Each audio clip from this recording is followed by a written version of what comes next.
everyone, and welcome back to another wonderful episode of Historical Recreations. Today, very easy to do in prop making, and I'm going to be showing you that this product here is called Interdulplicast. Is a part A and a part B. It is made by the Interdent company. Yes, this is what they use to make dental molds with in the dental office, and it is produced in the country of Slovenia.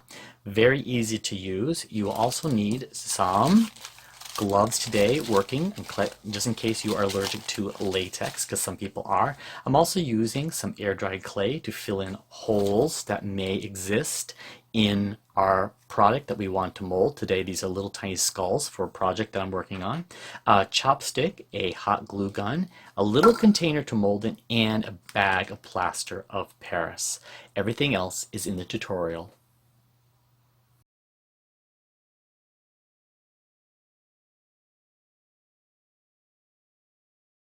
Going to be demonstrating what exactly I'm doing and why I'm doing what I'm doing. I have a casting mold product that I have, and I do not have enough skulls. These are little tiny plastic skulls that came out of a Halloween bracelet. You can see there's a hole in the top of the skull and the bottom that comes out here of the chin. I'm going to be using and replicating these for my project. Now what I had done was I used the air-dried clay yesterday and I filled in the bottom. You can kind of see very clearly how I created a fill-in to make it more easier to replicate, and I also filled in that hole because we don't want our interduplicast to be pouring into there. So that is going to sit quite nicely upside down with this chopstick, and we're going to be putting that just like this. Now we don't need a whole entire container of our molding, so let's cut this container down to it right about there. So let's do that now. Okay, so let me take my handy dandy scissors here, and I'm going to cut this down a bit because we don't need all of that container. Let's see how well this is working on in here. And just like that one, just kind of level that out a bit. Very easily. I'm going to demonstrate today, beautiful. We're going to demonstrate today how to mix duplicast, but before we do that, we're going to learn how to create molding. Anytime you create a molding of any type of things, you want to create a mold of, say, a product or a toy or anything, you're going to have to fill in some areas, because wherever there's a space, that mold's going to go into. So what I had done was I realized that by placing that chopstick right like that, this is going to sit in here like this. When I pull it out, there's going to be an indentation here, and then I'll just be able to put the plaster in there, let it dry, and then pop it out very easily. So now that we have our container cut down, let's hot glue this to the base of the chopstick. Okay, let's go. Okay, once you get your hot glue warmed up, and let's hot glue our little skull to the bottom like this of our chopstick. Very easily. Okay, we just want that to sit just like that. So we can actually just hot glue or tape that to the container. You know what? I'm going to use a little bit of tape. Okay, as you can see, the skull is now upside down and is ready to be poured. So let's now mix the interduplicast. Working with any type of silicone molding or any other type of material like this, you got to read the instructions very carefully. Even though it's so easy to use, it's a one part to one part A and B mixture. Find the instructions, read them, and make sure that that's exactly what the product needs.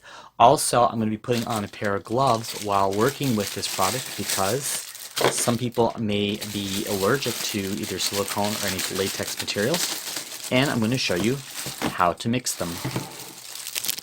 The thing you're going to need is two more essential cups. Now I have one over here that's marked A and one over here that's marked B.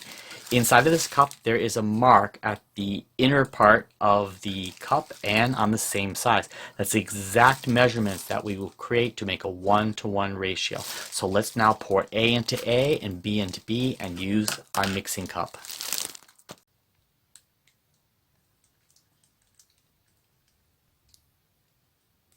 Okay, that is A.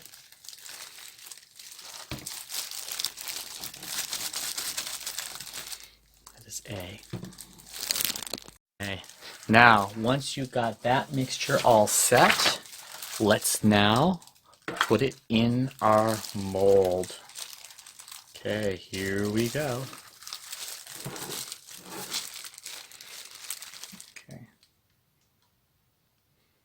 Kind of looks like something you'd see in a kitchen program or something like that. Okay, I'm going to make sure that that is exactly where I want it. Yep. Just going to cover that skull right up to where we need it. Okay, and we stop there. Now at this angle you can see I had to put a little bit of hot glue to keep that chopstick in place, so I made a loop around it and went over the chopstick and stuff. But to just keep that down and in submerged, it's going to take about 20 minutes for this to completely set up. Do not touch it, leave it alone, let the chemicals do its thing. It is baking in its own little way. Right now it is forming a solid material. And here we are 30 minutes later. That is solid as a rock and cold. So I'm going to peel off our tape. Just going to crack that open, even with the hot glue on there. Oh, and oh, you know what just happened?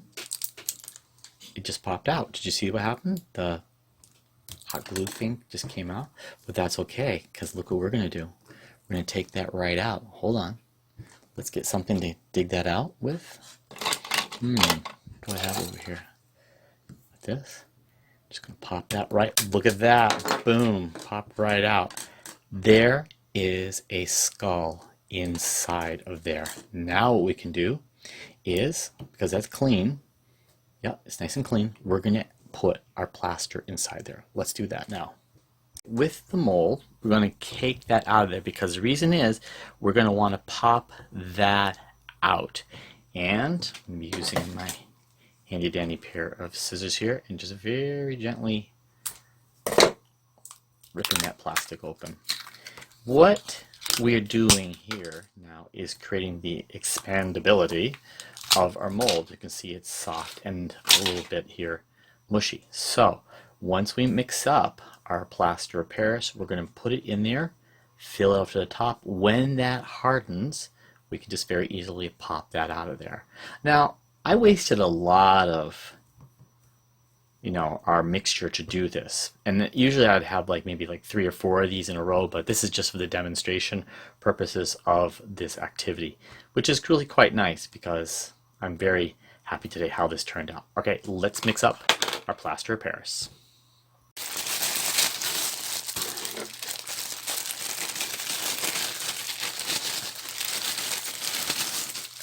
Just need a little bit of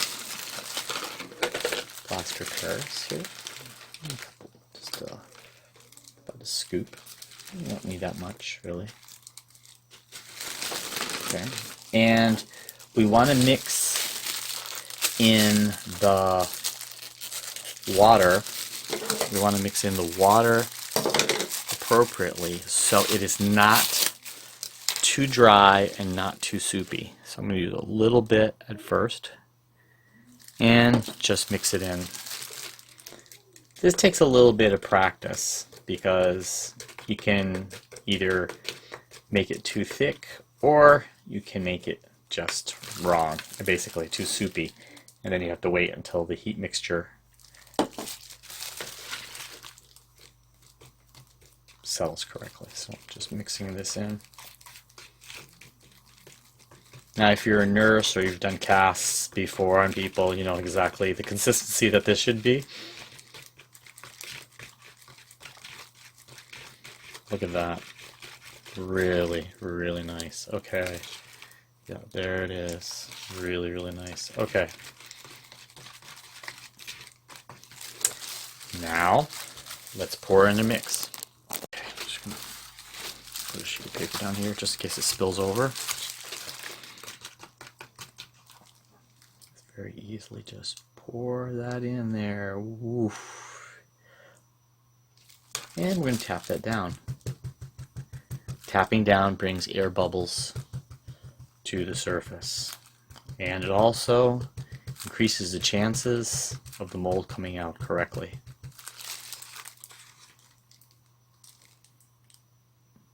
Okay, I'm going to top that right off. Look at that. Don't have to worry about that at all.